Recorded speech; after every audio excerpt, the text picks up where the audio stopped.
Welcome back sa aking channel, mga par. Kumusta? So, ngayon ako ay nasa school. After to, dumok na sa tabig. Then, inabukasan, meron akong duty na sa school. Alas 12 na ako pumasok kasi nakahali ako ng gising. Dahil bugbog pa yung katawa ko dahil sa trabaho. So, kailangan akong dumok na kahit half day.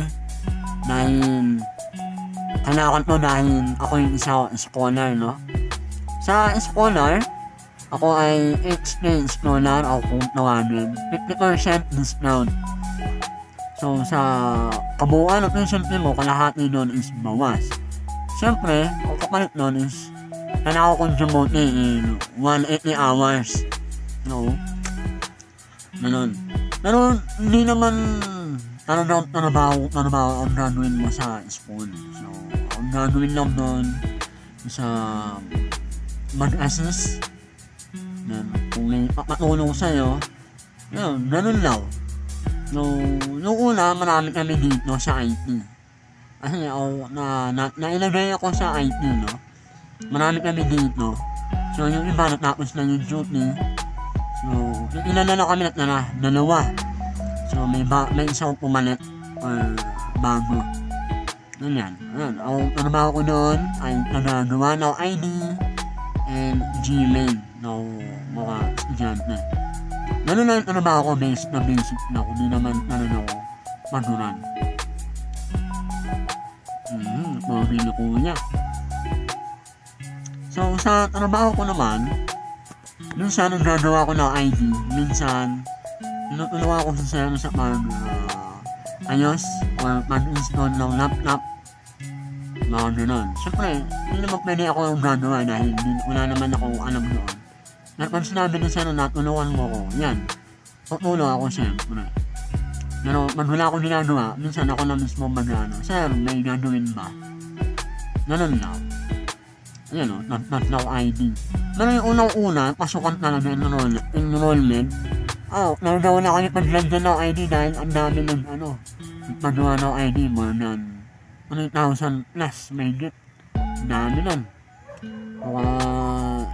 Senior high and grade 12 graduating mo ganun and mga transferring. Ganun lang ang ginagawa namin. Pag wala kami ginagawa, tambay-tambay na ako sa room, buod, kwentuhan. Ngayon, 1 hour break, gano'n. 1 hour break. Pero dito naman pinakabot ng isang oras ng break time ko. Saglit na ako naman dahil wala naman masyadong ginagawa sa school. May isang oras. Pero kung marami kayo ginagawa, okay, isang oras mo na. Pero kadalasan, may 2 minutes break, okay na yun. Back to work na. Basic na ako naman eh. Nagpaalam na ako umuwi. Sabi ko, sir, uli na ako. Dahil mag-alas 6 na ng hapon or magagabi na. So, meron muna akong dinaanan. Bina ko, sir! Alam muna ako sa guide na Rocafix. Na uuwi na ako. And naman muna ako sa Lianas, no? May bibilihin lang ako na medyo makakatipid ako. Char. Pero bibilihin ko ay hindi siyempre kailangan ako magulaw. Matubay ng magulaw, no? Bawa ng mga minor age.